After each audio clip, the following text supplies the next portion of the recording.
A very good morning and welcome all of you to the daily news analysis with me, Jatin Verma, for 30th of January 2025. So, in today's news analysis, we are going to see a lot of issues around the budget. We are going to see Pradhan Mantri Solar Yojana that is there, how the budget outlays for the older schemes like Smart Cities Mission have been reduced. First of all, we are going to start with the news article related to the Oman. But before we begin, a brief information about the Telegram channel, about where to download the PDF from. This is the Telegram channel. The link of this Telegram channel is given in the description box of this video as well. So you can download the PDF and you can stay updated about my upcoming budget and economic survey sessions. Yes, as you all know that budget will be presented on 1st of February 2025. So budget you can download from the budget analysis. Complete budget analysis will be presented on this channel. The PDF of the same can be downloaded from this Telegram channel. As I said, the link is given there. And to stay updated about my other classes, other activities, MCQs, some information or advice related to the UPSC preparation, this is the way to connect with me. Now, coming to these important news articles, there are a lot of news articles, so we'll proceed a little fast.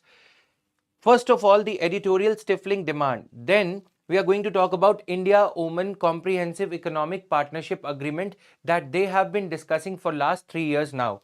So these are the news articles. Then data point tells us about how the budget outlays for older schemes, for the schemes launched under PM, under the tenure of the Prime Minister as the from 2014 to 2019 and 19 to 24, outlays for the allocations for those schemes have been reduced, and instead the outlays for the new schemes that have been launched recently, they have been increased. So that tells us about the democracy's obsession with something new, because governments are elected for 5 years and they need to come up with the something called as old wine in the new bottle. Every time the schemes have to be labeled, relabeled, or something new needs to be launched in order to keep us happy, in order to keep we, the people of India, happy. Now, data point, this is there, over 1 year down, 8.5% of targeted households have rooftop solar installations. So, rooftop solar installation scheme, that is the solar program, solar energy program of the government of India, how it is seeing an uptick in the increased rooftop solar installations. How much is the subsidy provided? All these elements we are going to discuss in today's news analysis. Rise in the unincorporated. There is something to celebrate here, that women entrepreneurship among women is increasing in India. Unincorporated entities by women in India are on the rise, led by the state of West Bengal and Karnataka. There is more to this news article. We'll see more when we reach that particular slide. Now, Cabinet approves critical minerals mission with rupees 16,300 crore rupees. What is the importance of critical minerals? We all know about it. And what is India doing? India has come up with this critical minerals mission. So we are going to talk about this also. Then government launches credit guarantee scheme for MSMEs. When MSMEs borrow loans, there is more risk of failure. Micro, small and medium enterprises, they are prone to failure because of the competition, because of the nascent stage of the enterprise, the early stage. That is why they require a credit guarantee, and that is why the government has come up with the credit guarantee for loans up to rupees 50 crores. Total loans that could be lent under the scheme are 7 lakh crore rupees. So we are going to see this thing right now. Let's begin. MGNREGA editorial. I'm going to give you some notes also. See, no additional funding this year. We had covered this in the news, the issue when it appeared in the news articles. Every news issue, it boils into editorials. It boils down to an editorial when the issue has panned itself out, right? For example, recently this Mahakumbh stampede has happened. So that stampede has got an editorial today.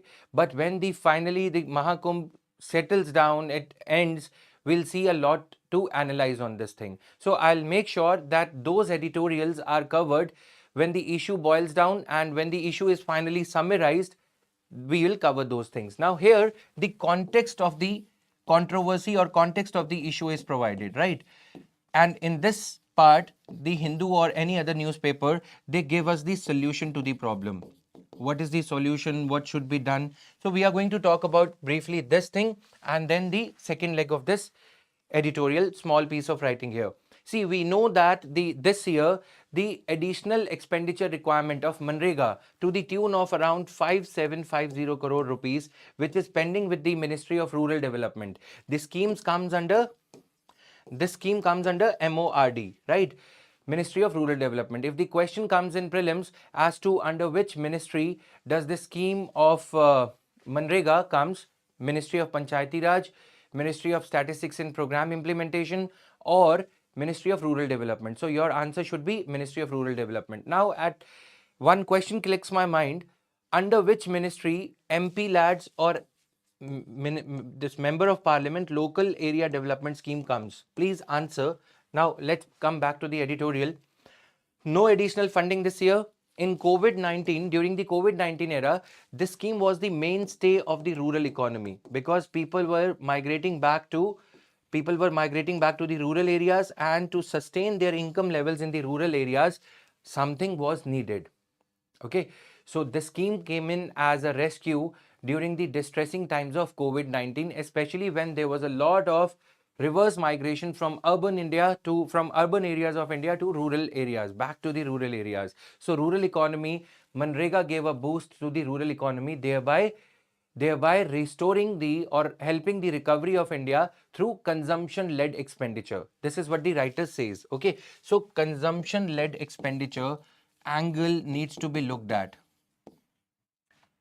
The scheme is considered to be a drain on the budgetary resources of the government of India by the Modi government. I have told you that since the name Gandhi is attached with it, so political angle comes to it, that the allegiance or the loyalty of the people who are beneficiaries, who are illiterate, who are beneficiaries under the scheme, it goes to the Gandhi family inadvertently because of the stated or unstated reasons. Okay, because of the name here.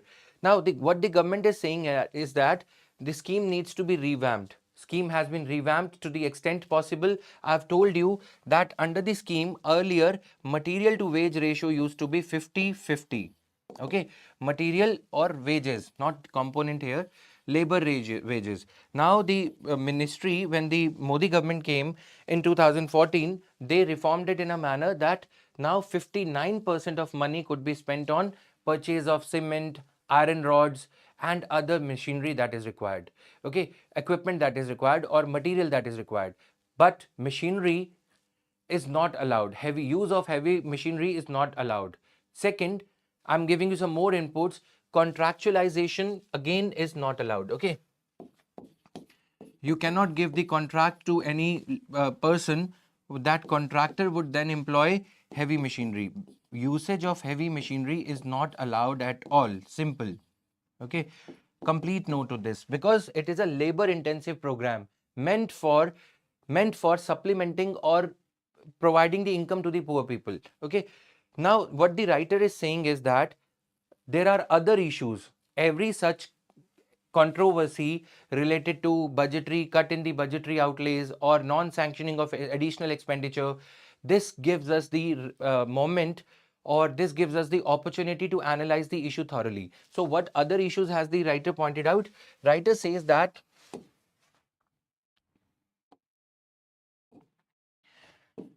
Aadhaar based seeding, okay, that is lacking. You can jot down these 2 points.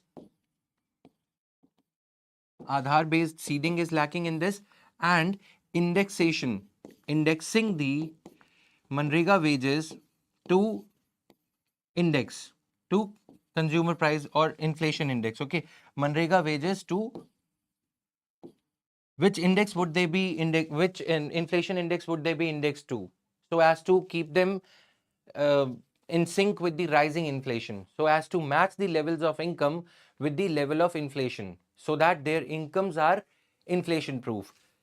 Consumer price index, agricultural laborers, these are other issues which are not being catered to. Okay, so Aadhaar based seeding, people charge exorbitant amount of money. Anybody who is having a laptop in the rural area will be asking these poor MGNREGA workers to shell out 400-500 rupees. Okay, then even when the budgetary outlays are there, writer says that timely disbursement is not happening. Okay, cash transfer, timely disbursement is not happening. So these are the issues that are afflicting. In the other day's DNA, I told you that village as the basis for allocation of funds has been made fluidic now. Now, if there is any rail over bridge that needs to come over, that needs to be built under MGNREGA, by clubbing the funds allocated to 2 villages, that could be done. Village as the basis has been done away with. Okay, so this is now fluidic in the sense that funds allocated for 2 villages can be clubbed now. So this is all in this editorial. Now, India-Oman relations. This topic will cater to GS Mains Paper 2, International Bilateral Relations.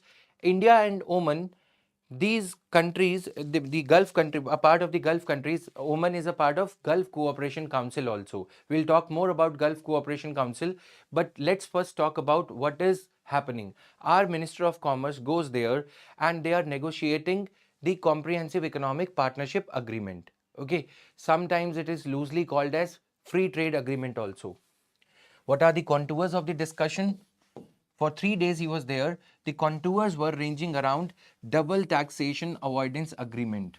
Okay, so I told you, if any company from Oman is investing in, let's say, here is our India. Okay, sorry for the bad drawing. If any company is investing from Oman to India, that company will not be charged any tax on investments, not on the income. Income tax they would still have to pay, but investment in the sense that when they recover, when they sell off their business to, let's say, Reliance after 5 years of running the business, then there will be no tax. And when they are remitting back the profits to Oman, then also there will be leniency in taxation. Why? Because if there is double taxation avoidance agreement between India and Oman, that prevents the taxation of income double time, twice over. Got it? That is where from this generic term, from where this basic term double taxation avoidance agreement comes, right? So now they want to this, even though this thing is there since ages. Okay, since 1997 we have this arrangement with Oman, but now we want this to be revised so as to reflect the contemporary realities, so as to reflect the modern lines, to make it in sync with the modern lines. Like what are going to be the contours? Cross border taxation, then simplifying procedures, promoting greater cooperation in tax matters, exchange of information, then place of effective management. We are going to talk about these terms very briefly. If, for example, somebody who's running the business from India, from Oman to India, okay, if this person is staying in India effectively for more than 186 days out of 365 days, 182 days, sorry, 183 days amounts to more than half of a year, right? An year is 365 days, divided by 2, add 1 day. So if a person is resident Indian for more than 182 days, he is residing in India, don't you think that he should be considered to be a resident of India for the purpose of charging income tax? Okay, so these things are to be dealt with in a manner that the overall tax regime between the two countries is investor friendly. It should be facilitating the investment rather than frowning upon, rather than staring at anyone who is staying in India for 183 days, or likewise in Oman also, right? Labor laws, etc. We have been discussing about these things. Now, this being the part of revision of double taxation avoidance agreement. One part of the discussions that has happened in the last 3 days between the India's commerce minister and the counterpart from Oman. Now the other part is, overall they are discussing comprehensive economic partnership agreement, which is in the advanced stages of negotiations, because it's already been 3 years since we have been discussing about it. Okay, now you can jot down the bilateral trade between Oman and India is around $9 billion, and it is primarily around the oil and gasoline, crude oil, because Oman and these Gulf countries are rich in crude oil imports, etc. Now we want to diversify our trade as the comprehensive economic partnership agreement kicks in, as and when it will be concluded, what will happen? The bilateral trade between the two countries is expected to increase. Now, why the increase? Oman's per capita income is, per capita means per person income is around 25,000 US dollar, and India's is per capita income is 2,300 US dollar. Okay, so if that is the scenario, our income is 10% that of the average Omanian citizen. So these people have these people will have inclination for technologically advanced goods, which India is well positioned to cater to. India is in a position to cater to their technology oriented demand, because the rich the person is, the more will be the inclination towards technological items, diamonds, etc. whatsoever. So we are looking at this number. Oman, having a population of just 5 million, okay, is looking at India's 140 crore market. Even though we are not as rich, our income is just 2,300 US dollar. But for Oman, it will open up a large market. What happens in SEPA? In SEPA, the tax rates, the customs duty, for example, this is the line of Oman and this is India. The goods coming from Oman into India, they will be charged lesser rate of tax, because we are partnering with Oman. Comprehensive economic partnership agreement. Okay, so when the Indian goods will go to Oman, they will also be subjected to lesser rate of tax. Got it? So these are the reasons that these countries, they want to enhance the trade relations with one another. Now, in the recent years, thanks to the Russian sanctions on Russia by the US, the trade between Oman and India has come down. Okay, when compared to the pre-Ukraine war levels, trade has come down. Now we are diversifying our Russian oil imports thanks to the next level of sanctions, thanks to the arrival of Donald Trump on the scene from 20th of January. We want to reduce our imports of crude oil and other items from Russia to other destinations. So we expect an uptick, we expect an increase in the trade between India and Oman, right? So this is there. These are the points that you need to keep in your mind, right? Now, reduction in import duties under SEPA will allow Indian products to enter the Omani market at competitive prices. So we are 1.4 billion and Oman is just 5 million. These 50 lakh people only, okay? So per capita income is more. That is why India looks up to this thing. Now, this is about India-Oman. Let's talk about Gulf Cooperation Council. Now, a bit more analytical. Gulf Cooperation Council was set up in year 1981, okay? And this is comprising of countries like Kuwait, which is oil rich, which led to the Iraq-US war, then Bahrain, then Qatar, then UAE, then Oman. So these are the countries, okay? So Oman is a part of it. Abu Dhabi is again a part of it, right? Now, what happened in 2017-18? Let me tell you briefly. Qatar was ousted, was removed. It is Saudi Arabia led. The Gulf Cooperation Council headquarters are located in Saudi Arabia.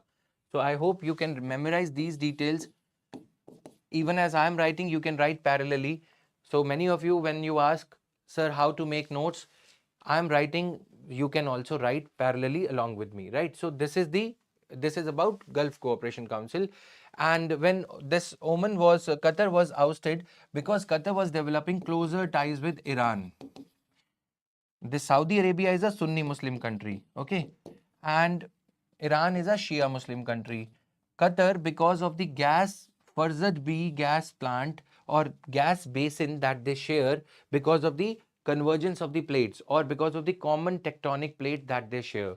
So Qatar was developing closer ties with Iran, which was not acceptable to Saudi Arabia. So in 2017, Saudi Arabia removed Qatar from the membership of Gulf Cooperation Council, because Saudi Arabia is the leading country, it is the dominant country in the region, so it removed it. Now Qatar has been accepted back as the member of Gulf Cooperation Council.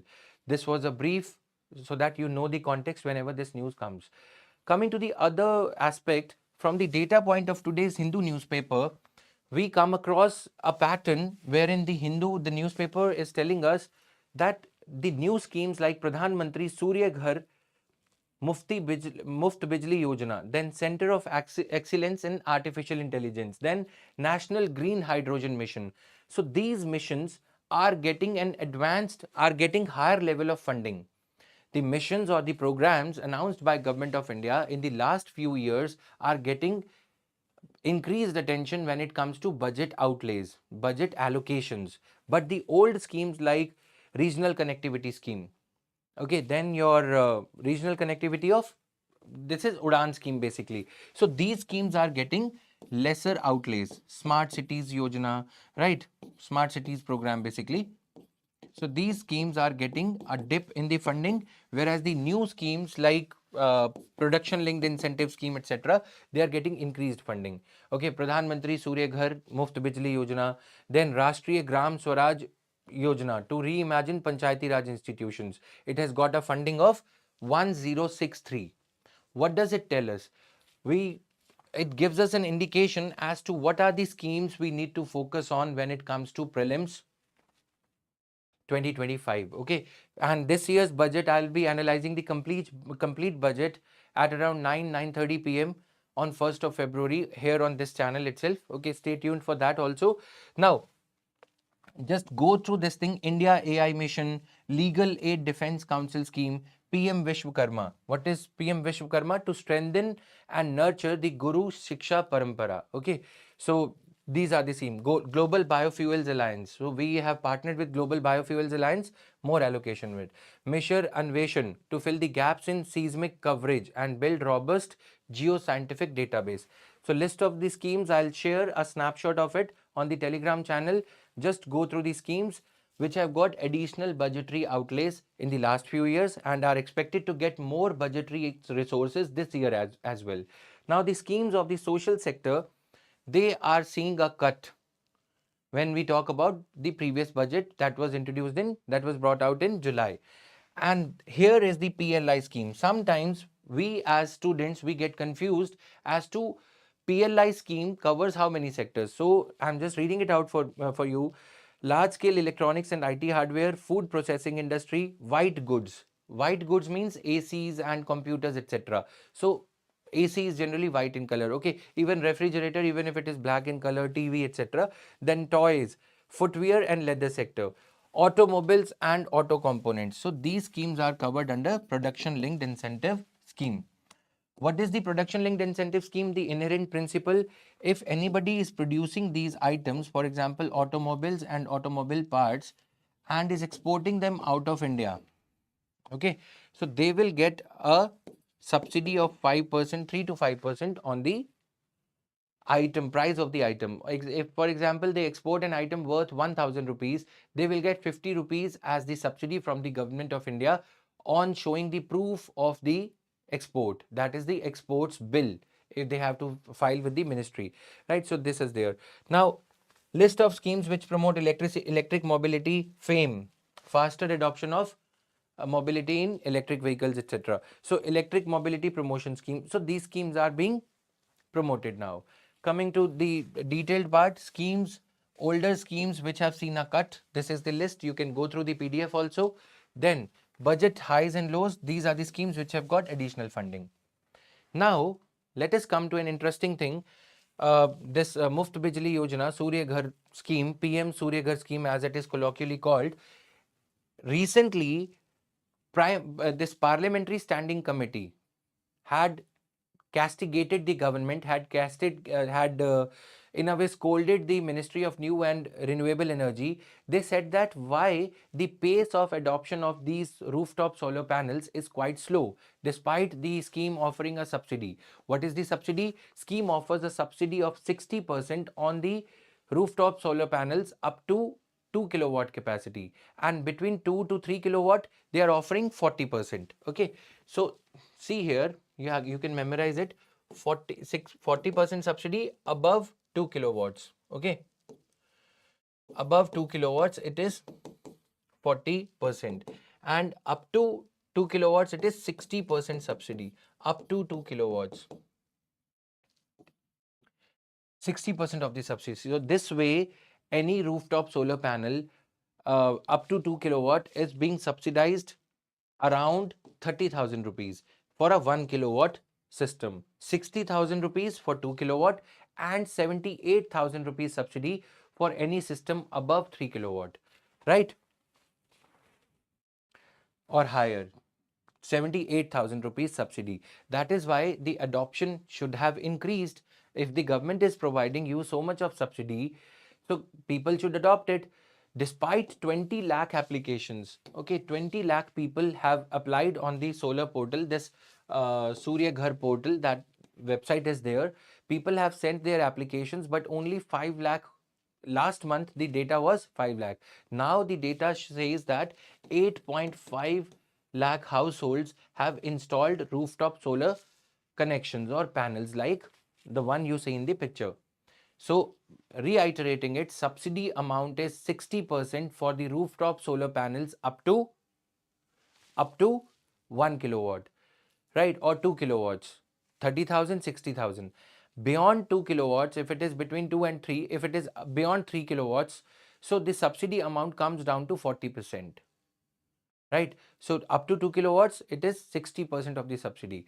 Now the government's target is to have 1 crore houses having installed this household panels, okay, electrified through this solar panels. So this is the objective, and it has been progressing at a very tardy pace. Ministry of New and Renewable Energies secretary to the government of India, okay, he said that initially, since the ecosystem is being developed, since the program is new, it is yet to percolate down to the people, information, etc., and solar panels are not available. So these teething problems will be overcome in a short span of time, and we shall see a rise, okay, in the number, in the uptake of the scheme, and applications will be accepted and solar panels installed at a faster pace as we progress. Just like UPSC syllabus you guys do, hai na? Initially you keep on buying books, and later on, after spending all your Lakshmi, you are finally reminded of reading the Lakshmi Kant. Now coming here, this is a perplexing problem, but when the economist like Manmohan Singh was ruling the country between the years 2012, between the years 2004 and 2012, here this chart, this overall clipping, this news issue has divided the period into three phases. 1991 LPG reforms, 1991 to 2004, 2003, then 2004 to 2012, and then 2012 onwards till 2024. Writer says that when we go through the data, we see that between 2004 and 2011, this phenomena was happening in India, that even as the growth was even as the sustained growth rate was there, but it was accompanied by a reduction in absolute poverty.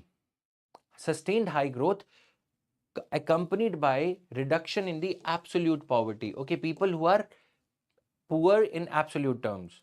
Okay, this period saw some revival in the state interventions in the welfare. We see a lot of schemes being brought about. In 2005, MGNREGA pilot was done. Pilot in the sense that test run was done. 2008, MGNREGA was brought about as an act. Earlier it was MGNREGA scheme. Okay, then likewise we see a lot of other schemes wherein Manmohan Singh government was criticized for doling out to poor people, for offering freebies, for giving National Food Security Act covering large number of people, 75% of rural population likewise, okay. So they were being criticized, but that is what led to a phenomena where consumption expenditure of the rich was going down and consumption expenditure led growth of India was increasing. Rise in income and inequality was there, but it was accompanied by the fall in consumption by the rich. Rich people were not consuming more. Why? Because after a rise, after a certain level of income, you tend to eat less. It's not that Ambani will be eating 10 chapatis or Anant Ambani will be eating 100 chapatis because of his obesity or whatever. No, you will eat up to a certain limit. After that, you will start spending or investing on other things. Spending on other things or investing in capital assets. So private sector led investment was going up. Why it was going up? Please try to understand the consumption expenditure given to the people, consumption to the poor people. I'm so sorry. The consumption by the poor people was being funded by the government. How was government funding it? MGNREGA, National Food Security Act. Okay, so National Food Security Act gives additional disposable income to the people. People were earning extra disposable income. It leaves more income in the hands of the people. This more income was being spent on private sector produced goods. If, for example, Bajaj, rich company, rich family, Rahul Bajaj and all, okay, they were producing more motorbikes. Since the people in India, rural people or poor people in India, they were not required to spend on the food items. Why? Because National Food Security Act was there between 2004 and 11.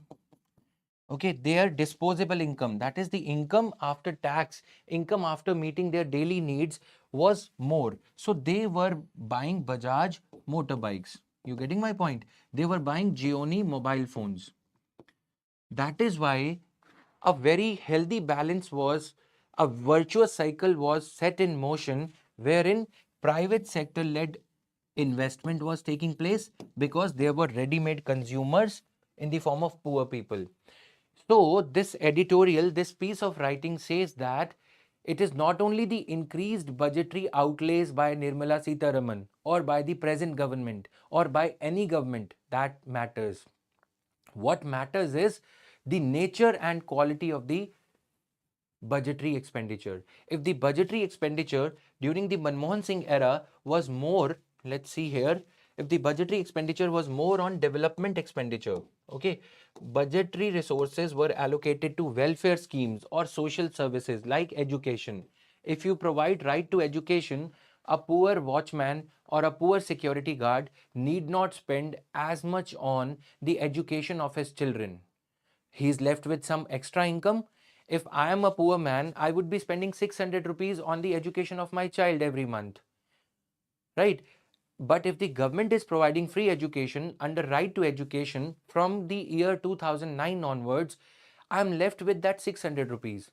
I, as a poor person, will buy a motorbike or I will invest in an auto rickshaw to increase my income. Which auto rickshaw am I going to buy? Auto rickshaw of Bajaj or some other company. Now, Bajaj company is seeing a ready-made customer sitting to buy the auto rickshaw. What Bajaj will do? Bajaj will, instead of spending more on consumption, they will invest more. This will lead to private sector investment. This private sector investment will further lead to generation of employment for people. So this is the virtuous cycle which is set in motion by the Keynesian theory. What is the underlying theory? Keynesian theory. If the government spends more, then what will happen? Private sector will spend more. Private sector will invest more. If the private sector invests more, what will happen? More employment opportunities. More employment will lead to more tax resources for the government, because more number of people will pay tax and more number of people will buy private sector goods. Profit will increase. This profit will again give the taxes to the tax revenue to the government. This is the virtuous cycle. The clock is set in the right direction. But if you spend in a misprioritized manner, you give more money to the capitalists, as to an extent is happening now. What is happening? Capital is flying away from India. Round tripping is happening. People are coming back. Startups are being funded with the Indian money, but from Mauritius, Panama, Singapore, etc. Round tripping and money laundering thing. So during that time also, trickle down theory as applied by the great Manmohan Singh. Now when people die, we call them great. We are late in calling them great. So during that time, he was criticized for trickle down theory. He said that let's give money for trickle down theory was, let you give money to the private people, I mean private investor, the corporates. Corporates will themselves take care of the laborers. Okay. But trickle-down theory had failed us during 1950s to 1980s. So Manmohan Singh said that rather than relying on the trickle-down theory, you should give money directly to the people by spending more on the social services, social schemes, MGNREGA, etc. So I rephrase my words. He was criticized for not following the conventional trickle-down theory. Conventional trickle down theory says that you give more money to the rich people will automatically give rozgar, employment to the poor people, which did not happen in India. That is why Indira Gandhi had to nationalize banks. Now, moving on to the other topic, you got the idea. You see, private consumption expenditure was increasing during 2004-11. See here, inverted U curve is being formed in both the periods, in both the arenas. Private consumption, then GDP was also following the inverted U curve between these three periods, because before Manmohan Singh era, before 2004-11 and after 2004-11, there is a dip in the growth rate. And here 2004 to 2010, again the shaded region, you see development expenditure was more than the years after 2011-12 and years before 2011-12. Got it? So this is there. Now I have explained this. You will go through the PPT, you will go through the slides, you get to understand everything. A small news article, one of the judges of the Supreme Court got angry.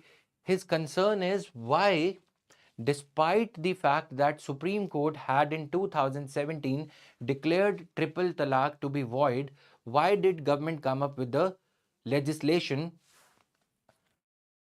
to criminalize the practice of triple talaq? That means if any Muslim husband utters talaq, talaq, talaq, talaq-e-bidat to her wife, he would be sentenced to 3 years of imprisonment.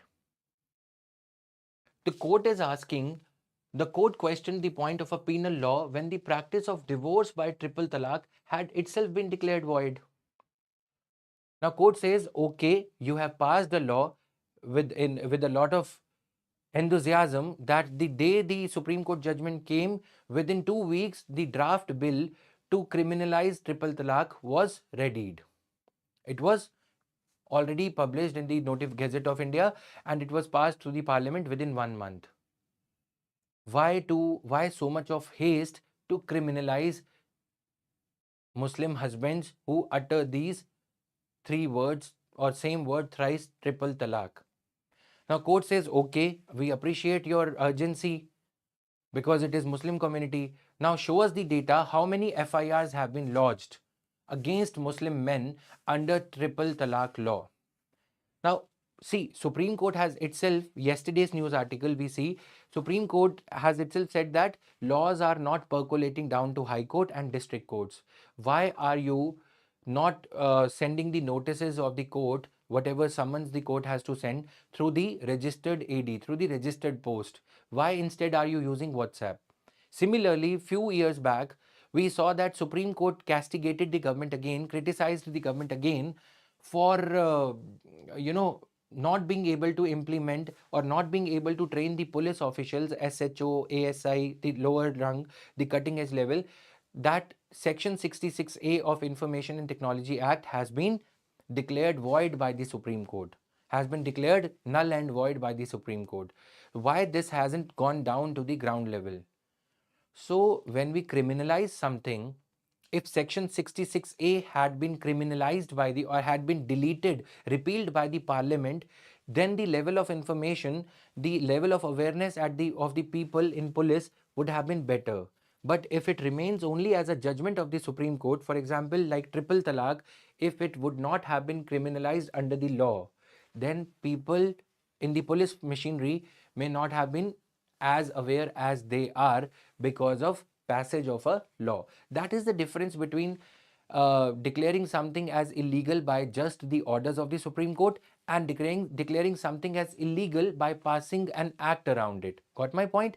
Passage of the act sends the manual or something, SOP, etc. to the police officers. That is why this discussion happened. I hope this is clear to everybody. Not an issue, just a news article. Now, moving further, we have incorporated Shaira Bano versus Union of India case. You can download the PDF. It will be informative. At least it will help you revise things. Okay. Now, quickly coming to the last issue, rise in unincorporated non-agri units headed by women. West Bengal, Karnataka lead. So this is a good culture. You can jot down certain things that as per the annual survey of unincorporated enterprises as released by Ministry of Statistics and Program Implementation, there are a lot of these unincorporated non-agricultural, that means units in the manufacturing arena are coming up. You see here simple structure. They are often the sole proprietors. That means they are not, women entrepreneurs are not setting up any company or any limited liability partnership. Informal way of operations, goodwill. They don't have to work so much, I mean, their way out by hiring a chartered accountant, etc. No, they don't have to borrow the loans, etc. Informal operations. Personal liability, when sole entrepreneurs are, sole proprietorships are there, unlike the company, when you set up a company, it is your company's liability, not yours. You are a separate entity and your company is a separate entity. It is a separate legal entity. But when you are working as an informal, as a in your personal liability, your property, women's property, if she is a woman, if we are talking about the women entrepreneur, so women's own property, house, her gold, jewelry, everything is liable. So this is how it works. Okay. Proprietary units headed by females in the unincorporated non-agricultural enterprises increased to 26.2% in 2023-2024 from 22.9%, a jump of around 3% speaks volumes about it. Okay, so women are getting financially empowered, having the, mustering the courage to set up your own enterprise, and that too by these relatively less educated, less financially empowered women, speaks volumes about it. 28.1% of the total workers, share of female workers, 46.5% of them are in manufacturing, 22.5% in other services, 19.2 in trade. Now, sectors with the share of units headed by female proprietors: manufacturing sectors having 58.4%, manufacturing 58.4% of the units are set up by women. Other services, trade, and here the focus is on non-agricultural units, so bear in mind. Okay, so this is something that speaks volumes about schemes like Beti Bachao Beti Padhao. When you consistently launch such a program, these betis, these girl children, when they grow up and become full-fledged women, they have the capacity to start their own show, start their own enterprise. Okay, so this is there. Now the state-wise data is there. Top states in terms of output. Output is how much are they producing? Delhi, Gujarat and Haryana. Top states in terms of value addition, that is profit. Uttar Pradesh, Maharashtra, Uttar Pradesh, and Gujarat. And when it comes to overall states with the highest percentage of female headed unincorporated enterprises, West Bengal, Karnataka, Telangana, and Gujarat. Gujarat is at the 4th number. Here you see Gujarat is there everywhere at 2nd number. This 3rd number Gujarat, again 2nd number Gujarat, here 4th number Gujarat. So this is their GVA per worker, Delhi, Kerala, this data is there. Okay, so this was all in today's news analysis.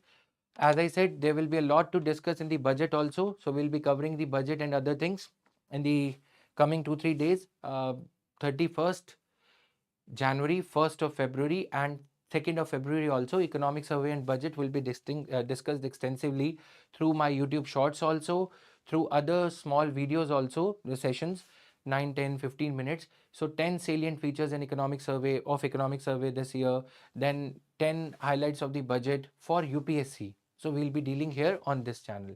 Stay tuned for that. PDF, as I said, you can download from the Telegram channel, Jatin Verma sir, PW only IAS. The link is given in the description below. Thank you. Bye-bye. Have a good day, guys.